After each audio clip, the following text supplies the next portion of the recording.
Students who are due to appear for Class 12 board exams finally have some clarity on how they will be assessed and how their Class 12 results will be decided. This is after the boards of CBSE and CICSE put in their submissions in the Supreme Court. They have been accepted.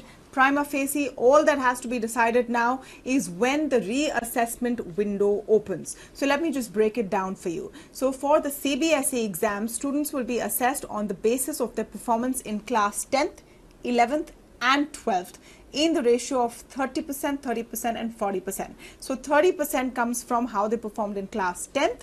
This will be the best 3 subjects that they have scored in out of the 5 most important ones. In class 11th, 30% weightage will come from their final year scores of class 11th, and in class 12th, their weightage will come on the basis of how they've performed in unit tests or in pre-board examinations.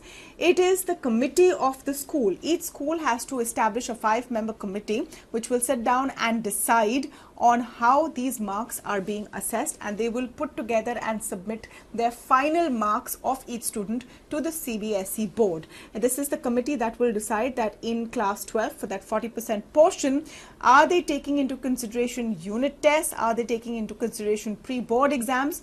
They will decide this on the basis of which of these examinations were more serious, were more robust.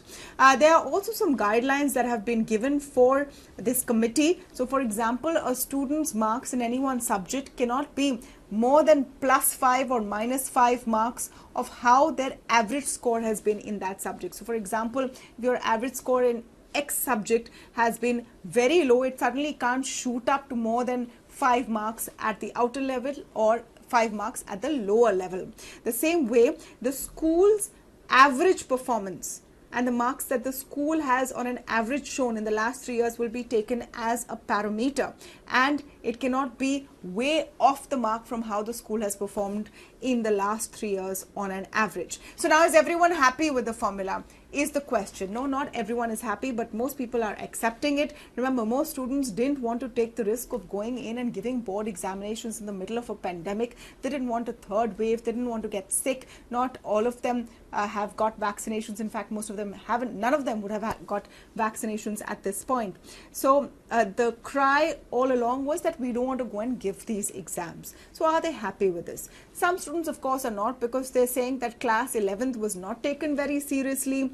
A lot of kids don't study very hard in class 11th, and many kids hope that they will cram at the end and perform brilliantly in their class 12 board exams. They have lost that opportunity, but the window is not shut for them either, because there will be an opportunity to take another examination if they're not happy with this result. If they feel that they were assessed unfairly, there will be another examination. The timeline of that has to be determined and will have to be communicated by the boards sooner than later. The Supreme Court wants that information also being put very clearly. But in the midst of this, there's also an opportunity. Experts I spoke to say this is a time to reassess the way we conduct these examinations in the first place.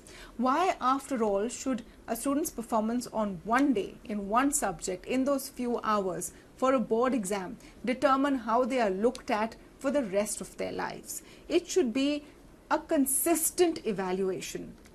So this formula of seeing how a student has performed over 3 years, 10th, 11th and 12th, is actually a good one that can probably be put into place for further years as well, whether there is a pandemic or not. The only point is it should be communicated in advance, because sometimes it's unfair to change the goalpost in the middle of the match. Students should know in advance that their performance in 10th, 11th and 12th will count towards their finals, and then they can prepare themselves accordingly.